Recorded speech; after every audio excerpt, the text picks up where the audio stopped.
بسم الله والصلاة والسلام على رسول الله. اللهم صل وسلم وبارك على سيدنا محمد وعلى آله وصحبه وسلم. يسعد صباحكم ويسعد جميع أوقاتكم، إن شاء الله تكونوا بخير.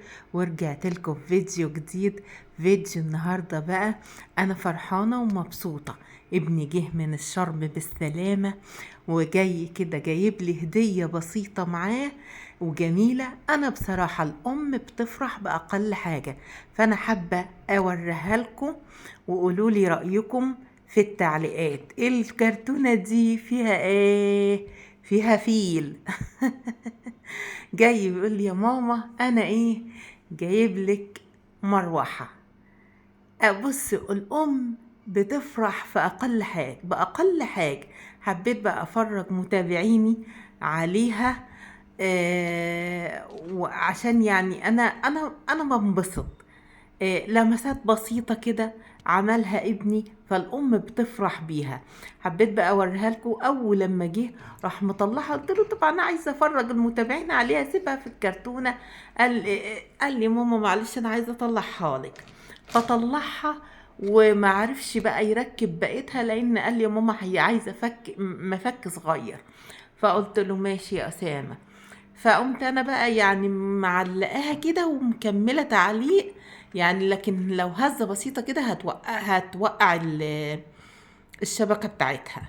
حبيت اوريها لكم. ايه يلا بينا رايكم بقى فيها؟ نطلع للطيور. يلا بينا، بس قولوا لنا ايه رأيكم في المروحة. انا بصراحه مبسوطه بيها، والام بتنبسط باقل حاجه. طلعت بقى هنا للطيور. طبعا البط ده الفيديو دوت يعني ايه فيديو قديم، بس المروحة دي جايبها لي امبارح، فدمجت الفيديو ده مع الفيديو ده هنا بقى عشان تجعلي الطيرة يومها بيومين، وهتفرق معاكي جدا. وهتاكلي بطاية سواء بط سواء فراخ، هتنبسطي منها جدا وفي اقل وقت ممكن. لان هي يعني بتكبر الحاجة. بصراحة جميلة جميلة جميلة، وعشبة حلوة قوي قوي قوي وهتنفعك. بنعمل نسبة بسيطة من التحويل، لكن هي فاتح شهية، والحاجة اللي هي فاتح شهية بتفتح نفس الحاجة، يعني بتخلي الطيرة تاكل. وطول ما الطيرة بتاكل كده بسم الله ما شاء الله، فالطيرة بتعمل تحويل. وطبعا هنقول وداعا للبرد ازاي بحاجة سهلة وبسيطة وموجودة في كل بيت. هنرفع المناعة، هنعمل عنقود بيض للدواجن حلو جدا بسم الله ما شاء الله. العيش اللي انا حطيته دهوت هو عيش ناشف، بس انا كنت مستعجله ما تحطش عيش ناشف لان هو بيبرم الحاجه وما بتديش العيش. يعني انت جبت العيش مثلا من الطابونه، استني لحد اخر النهار وافركيه كده اهو بايدك، تمام. وما ينفعش نمنع العلف للبط، لازم العليقه ان شاء الله تحطي كبشه عليقه كده بايدك. ليه؟ لان لو منعتي العليقه هيبقى البطزور ومش هيبقى جسم حلو. فاحنا اللي يقولك وداعا للعليقه خالص، لا، احنا ممكن نقول التقليل من العليقه، لان العليقه غاليه، تمام.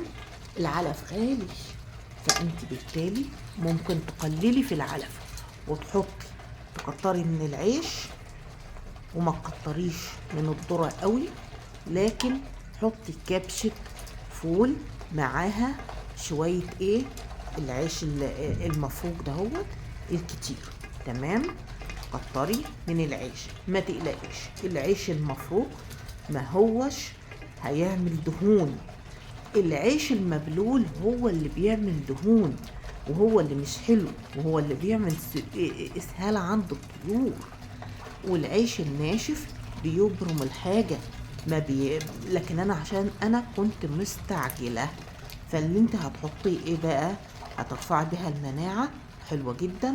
تعصري 3 ليمونات في المية على لتر مية يشربوهم وانتي قاعدة فقط. طيب وايه العشبة بقى اللي هتفتح نفس الحاجة كمان جميلة جدا جدا؟ الكزبرة الناشفة. انا اول ما حطيتها على الريق. علشان ليه على الريق؟ واستني نص ساعة وبعدين حطي الاكل. بنرفع المناعة اكتر من الحاجة اللي بتتحط مع الاكل. واذا وصلت معايا لحد هنا ما تنسانيش من لايك والشير.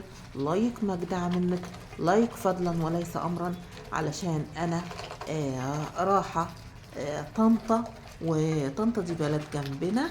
اروح واجي بقى بسرعة وبعدين ابقى اطلع انضف الطيور واقفل عليهم اخر النهار. اشوفكم في فيديو جديد ومع السلامة. السلام عليكم ورحمة الله وبركاته.